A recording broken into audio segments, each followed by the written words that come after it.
Kapalit ang bawas income tax, sinusulong ng gobyerno ang dagdag buwis sa langis. Inaalmahan na yan ng ilan, lalo't makakaapekto sa maraming bilihin na ayon sa NEDA ay patuloy na nagmamahal o magmamahal ngayong 2017. Saksi si Dano Tingkungko. Apektado na ng lamig ng panahon ang mga bangus ng Pangasinan, kaya naman doon nagmahal na ito ng hanggang 20 pesos kada kilo. Sobrang taas, ma'am. Bakit humataas? Kasi kukunting nilalabas ngayon, ma'am. Titingnan natin ito naman dahil sa effect ng weather na medyo lumamig. Ramdam yan sa Metro Manila na kumukuha rin ng bangus doon. Nagmahal din ang mga gulay Tagalog maliban sa pechay na nagmura. Pero sa mga gulay Baguio, carrots lang ang nagmahal. Ang iba pa, nagmura. Bagsak presyo raw talaga ang gulay sa Baguio at iba pang lugar sa Benguet. Reklamo ng mga tindera roon dahil ito sa maraming imported na gulay tulad ng patatas. Nag-ano daw sila ng mga imported na patatas, gano'n na ibang gulay sa abroad. Pero mas mababa daw ang bagsak nila doon, mas mababa daw ang benta. Pero sa pangkalahatan, nasahan daw ang mas mabilis na pagmahal ng bilihin ngayong 2017 ayon sa National Economic Development Authority o NEDA dahil sa epekto ng mga nagdaang bagyo sa agrikultura. Pagpapatuloy yan ng mabilis na pagtaas ng presyo ng bilihin o inflation na nagsimula mula Marso nung nakaraang taon hanggang umabot sa 2.6% nitong Disyembre.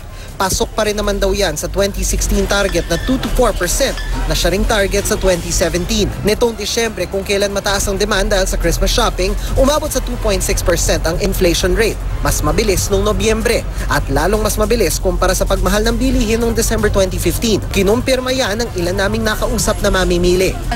Noong 2015, mas marami pang nabibili, medyo mababa ang price. Pero noong 2016, tumaas na. Ayon sa Philippine Statistics Authority, nagmahal daw kasi ang pagkain, pamasahe sa barko at eroplano, pati ang bayarin sa tubig, kuryente at langis. Bago ang 2016, mababa ang presyo ng langis dahil sa sobrang world production, pero nitong nagdaang taon, kinontrol na ang napoproduce na langis kaya nagmahal na rin ito. Pero ang Department of Finance gusto pang dagdagan ang buwis sa produktong petrolyo. Kung ngayon, VAT lang ang buwis sa diesel, kerosene, bunker fuel at LPG, panukala ng Finance Department, lagyan yan ng 6 na pisong excise tax kada kilo. Ang dati namang mahigit 4 na pisong excise tax para sa gasolina at aviation turbojet fuel, iminungkahing gawing 10 piso. Pambawi raw yan sa mawawala sa koleksyon ng gobyerno dahil ibababa nito ang buwis. Pero inaalmahan na ng ilang mambabatas na siyang magsasabatas ng mungkahi. Sabi pa ng isa, bakit hindi na lang dagdagan pa ang VAT ng sin products tulad ng sigarilyo at alak? Hindi lang mga sasakyan ang gumagamit ng langis kaya hindi lang pamasahe ang tataas. Pati mga gamit sa bukid at mga delivery truck kaya magmamahal din ang mga pagkain at produkto, pati power plants kaya magmamahal din ang kuryente.